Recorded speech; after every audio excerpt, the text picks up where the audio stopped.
ஐயா வணக்கம் ஐயா. வணக்கம் ஐயா. உங்களுடைய கையில் விசநாராயண சஞ்சீவின்னு ஒரு மூலிகை வச்சுருக்கீங்க. ஆமாம், இதை பற்றி சொல்லுங்க ஐயா.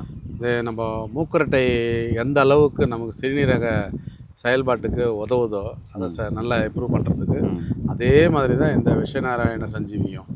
இதை வந்து ஒரு இந்த கற்கம் இந்த இலையை அரைச்சி விழுதாக்கி கற்கமாக்கி, அதாவது விழுதாக்கி பேஸ்ட் மாதிரி அரைச்சி ஒரு எலுமிச்சம்பழம் அளவு உருண்டை, காலையில் ஒரு உருண்டை, சாயங்காலம் ஒரு உருண்டை எடுத்துக்கிட்டு மோர் ஒரு அரை டம்ளரோ ஒரு டம்ளரோ குடிக்கலாம்.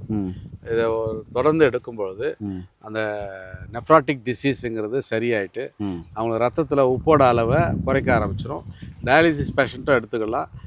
அவங்களுக்கு பார்த்திங்கன்னா அந்த இதை சாப்பிட டயாலிசிஸுடைய எண்ணிக்கை வந்து குறைய ஆரம்பிச்சிடும். அதை கண்கூடாக பார்க்கலாம். அவங்க அந்த லேப் டெஸ்ட் எடுப்பாங்க, ரத்தத்தில் சர்க்கரை அளவு. அவங்க 15 நாளைக்கு ஒரு முறை இல்லை ஒரு மாதத்துக்கு ஒரு முறை எடுத்தாங்கன்னா அந்த அளவு குறையிறத கண்கூடாக பார்க்கலாம். அந்த அளவுக்கு வேலை செய்யும், அற்புதமாக வேலை செய்யும் ஐயா.